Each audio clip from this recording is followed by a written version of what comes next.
Assalamualaikum warahmatullahi wabarakatuh. Halo teman-teman semuanya. Kembali lagi dengan saya Naftalina. Di kesempatan kali ini saya akan sharing terkait dengan salah satu penugasan di PPG ya. Salah satu mata kuliah yaitu tentang PSE, pembelajaran sosial emosional di topik 5, topik terakhir ya, terkait school well-being, yaitu pada sub topik demonstrasi kontekstual ya. Jadi kalau misal teman-teman itu melihat terkait dengan instruksi apa yang ada di LMS, jadi di sana istilahnya kita disuruh membuat semacam dialog antara guru dan siswa, tapi mengenai keberagaman. Nah, instruksi antara di LMS dengan dosen itu kan terkadang harus disesuaikan ya, menyesuaikan ya. Kalau misal dosen kami di UNES itu menyarankan kalau membuat semacam skenario pembelajaran ya, terkait dengan kimia, tetapi di dalamnya tuh intinya mengandung unsur-unsur yang dapat memotivasi siswa untuk belajar gitu. Jadi untuk menumbuhkan semangat belajar itu seperti apa gitu ya. Jadi untuk di sini kelompok kami ya, kelompok 1 itu membuat skenario pembelajaran terkait dengan materi kelas 11 yaitu asam basa. Oke. Saya mulai aja ya di sini untuk pendahuluan. Jadi di sini dibagi 3, pendahuluan, kemudian kegiatan inti dan kegiatan penutup. Jadi untuk kegiatan pendahuluannya dulu, guru mengatakan Assalamualaikum warahmatullahi wabarakatuh. Murid memberikan salam balik ya, Waalaikumsalam warahmatullahi wabarakatuh. Guru mengatakan, kok lemes ya? Sepertinya kurang bersemangat. Coba ibu ulangi lagi. Assalamualaikum warahmatullahi wabarakatuh. Kemudian siswa menjawab dengan suara yang lebih lantang lagi. Waalaikumsalam warahmatullahi wabarakatuh. Misalnya kayak gitu ya. Nah, guru mengatakan bahwa, nah gitu dong, bagus. Jadi memang seharusnya sebagai anak muda atau anak milenial ya, itu harus bersemangat ya anak-anak. Karena apa? Dengan raga yang penuh semangat itu, maka pikiran itu akan lebih bermakna. Otomatis nanti kalian lebih mudah dalam menerima pembelajaran hari ini. Oke? Dan satu lagi nih, keep your smile. Jadi ibu mau tanya kembali nih, anak-anak semenjak bangun tidur sampai detik ini sudah berapa kali tersenyum? Ayo, kayak gitu kan. Jadi di sini murid ada yang bilang, bisa dihitung bu, hehe, karena banyak tugas jadinya nggak bisa senyum. Kemudian lanjut, hayo, tugas jangan dijadikan sebagai alasan loh ya. Itu semua demi kebaikan kalian bersama. Yuk, mulai dari sekarang sebelum mengawali pembelajaran, kita awali dengan senyum bersama. Sepakat? Kemudian siswa bilang, sepakat bu, sambil tersenyum. Oke. Nah, guru mengatakan, sepertinya masih lemas. Ibu tambah ya dengan kegiatan relaksasi bersama ya, menggunakan teknik stop. Jadi nanti ikuti instruksi dari ibu.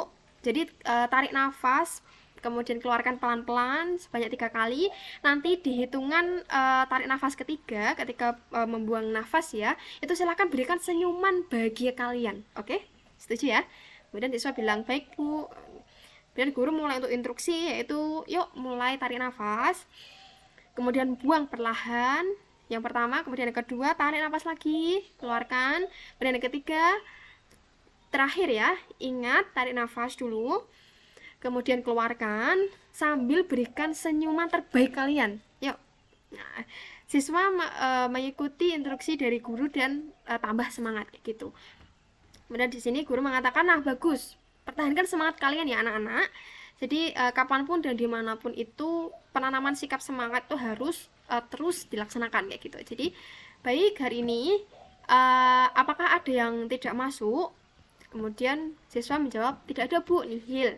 Oke, alhamdulillah. Semoga kita dalam lindungan Allah SWT selalu ya. Sebelum kita mulai pelajaran, mari kita berdoa. Semoga diberikan kemudahan dan menerima pelajaran kayak gitu. Ketua kelas silahkan dapat memimpin doa. Kemudian ketua kelas memimpin doa, berdoa, dimulai. Selesai. Di sini guru mengatakan silahkan dimasukkan segala sesuatu yang tidak ada kaitannya dengan pembelajaran kimia. Ibu tidak ingin diduakan ya di sini, oleh karena itu selama 50 menit ke depan ibu harap di sini 100% perhatian kalian harus menuju ke ibu. Oke. Jadi ibu punya gambar, nanti coba perhatikan seksama. Jadi guru sambil menayangkan PPT ya, menunjukkan sebuah gambar jeruk. Kemudian guru menanyakan, adakah yang tahu gambar? Apakah itu? Siswa menjawab, buah jeruk bu, buah jeruk nipis bu, gitu. Jadi ada yang pernah mencicipi jeruk nipis? Bagaimana rasanya? Kemudian siswa menjawab, masam Bu. Biasanya digunakan buat apa sih jeruk nipis itu? Jadi siswa ada yang menjawab, saya Bu, buat bikin es jeruk tambahan makan soto atau tambahan makan bakso gitu kan. Jadi guru mengatakan, iya bagus sekali. Sekarang perhatikan kembali gambar yang kedua berikut ya. Kemudian di sini guru menampilkan gambar cukak dapur ya. Gambar apakah itu? Kemudian siswa menjawab, cukak Bu. Ada yang tahu biasanya digunakan sebagai apa cukak itu? Kemudian siswa menjawab, saya pernah lihat Bu, biasanya ibu saya itu masak acar menggunakan cukak Bu. Kemudian guru menjawab, bagaimana rasa acar setelah ditambah cuka? Kemudian di sini siswa menjawab, menjadi sedikit masam Bu. Nah sekarang ibu punya sebuah tablet effervescent ya. Dari kalian ada yang pernah merasakan tablet kayak semacam vitamin C gitu ya? Bagaimana rasanya? Kemudian siswa menjawab, rasanya masam sekali Bu. Nah tadi jeruk nipis kan rasanya masam. Kemudian cuka membuat makanan itu menjadi masam. Tablet vitamin C itu juga membuat masam. Jadi beberapa contoh tadi itu merupakan contoh dari apa yang dinamakan apa? Larutan asam. Jadi di sini satu informasi yang kita ketahui bahwa larutan asam adalah apa? Anak-anak? Dan anak menjawab rasanya masam, Bu. Oke, kita tahu bahwa rasanya masam adalah dengan cara apa? Mencicipinya. Oke. Sekarang kita lihat contoh larutan asam yang lain seperti gambar. Jadi guru menunjukkan gambar asam sulfat ya. Senyawa asam sulfat, kemudian ada larutan-larutan kimia yang lain. Di sini guru menanyakan, apakah kita harus mencicipinya untuk membuktikan rasanya masam seperti larutan sebelumnya, gitu kan? Kemudian siswa menjawab, tidak Bu, benar sekali. Jadi sangat berisiko jika kita sembarangan untuk mencicipi larutan karena kandungan senyawa tersebut itu dapat beracun apabila masuk ke dalam tubuh kita ya. Lalu bagaimana kita membuktikan larutan ini bersifat asam? Sedangkan di sini siswa diam karena memang kan materi ini materi asam basa itu kan materi baru bagi mereka gitu kan. Kemudian di sini guru mengatakan iya, tahan dulu ya ini ya. Sekarang perhatikan beberapa larutan yang bersifat kebalikan dengan asam tadi. Oke, guru menunjukkan ada beberapa macam, ada sabun, sampo, obat emah yang telah disiapkan ya. Nah guru itu meninjau, jadi menanyakan ya terkait dengan jika ditinjau dari rasanya ada yang pernah merasakan meskipun tidak sengaja bagaimana rasanya dari larutan-larutan ini misalnya kayak gitu.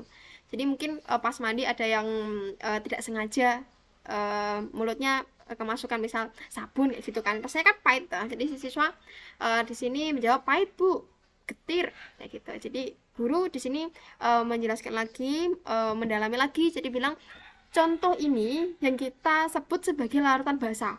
Sama seperti larutan asam, jadi tidak semua larutan asam dan basa itu ditentukan berdasarkan rasanya atau dicicipi ya.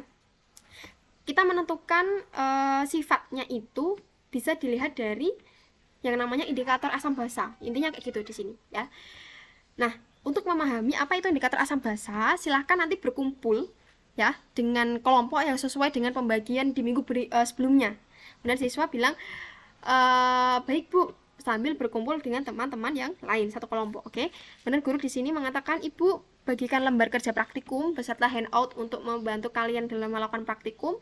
Di sini Ibu menyediakan ada 10 jenis larutan yang nanti kalian bisa uji menggunakan indikator asam basa, dan silakan nanti masing-masing kelompok mengambil larutan sesuai dengan kebutuhannya ya.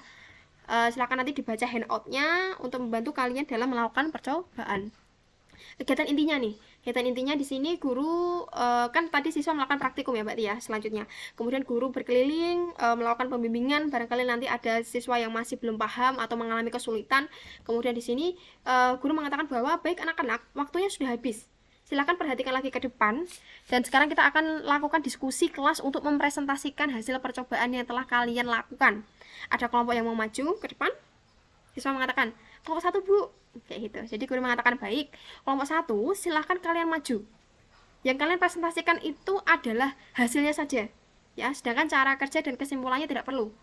Saat kelompok 1 presentasi, Ibu harap kelompok lain juga ikut memperhatikan sambil mencocokkan. Kira-kira apakah data yang saya peroleh itu dalam kelompok ya itu benar atau salah atau berbeda. Nanti silakan kalian nanti tiap kelompok dapat menanggapi dan memberikan komentar terkait dengan apa yang telah dipaparkan kayak gitu ya. Guru mengatakan baik anak-anak, silakan dikumpulkan lembar kerja praktikumnya. Nah, kegiatan akhir di sini 10 menit terakhir ya. Guru mengatakan bahwa kita telah melaksanakan praktikum ujian kita telah melaksanakan praktikum uji larutan asam basa. Adakah yang bisa menyimpulkan dari rangkaian pembelajaran kita hari ini? Bisa menjawab kesimpulannya apa gitu terkait dengan larutan asam basa. Guru mengatakan bahwa sekarang untuk menguji pemahaman kalian silahkan siapkan kertas kosong ya, 1 lembar aja. Kita adakan kuis. Jadi melaksanakan kuis, kemudian gurunya mengatakan lanjutannya, yaitu baik anak-anak, pembelajaran kita hari ini selesai. Ya perlu diketahui bahwa secara kimia istilah asam dan basa itu didefinisikan dari banyak teori ya. Apakah teori itu kita akan pelajari pada pertemuan setelahnya selanjutnya kayak gitu. Oke. Ibu cukupkan pembelajaran hari ini. Jangan lupa dipersiapkan ya untuk pertemuan berikutnya mempelajari terkait teori asam basa. Oke, Ibu cukupkan. Selamat siang. Wassalamualaikum warahmatullahi wabarakatuh. Kemudian siswa jawab, Waalaikumsalam warahmatullahi wabarakatuh. Seperti itu ya. Jadi kalau berdasarkan dosen saya terkait dengan demonstrasi kontekstual ya, disuruh membuat skenario pembelajaran itu, motivasi pembelajaran itu tidak hanya ada di bagian kegiatan pendahuluan, tapi dalam sekali pertemuan, mungkin dalam 1 kali pembelajaran ya, misal menggunakan PBL 4 sintak full itu sebenarnya dari kegiatan pendahuluan sampai kegiatan penutup itu harus ada disisipi istilahnya motivasi siswa agar mau belajar, istilahnya mau diskusi bersama, kemudian menumbuhkan motivasi siswa untuk belajar dan bersemangat kayak gitu. Intinya kayak gitu aja. Itu mungkin itu aja sih yang mungkin dapat saya sampaikan. Nanti barangkali ada tambahan dari teman-teman, ada kritik, saran, masukan, boleh nanti tulis di kolom komentar ya. Jangan lupa like, comment, and subscribe. Jadi ditunggu video selanjutnya kayak gitu ya. Saya akhiri. Assalamualaikum warahmatullahi wabarakatuh. Semoga bermanfaat.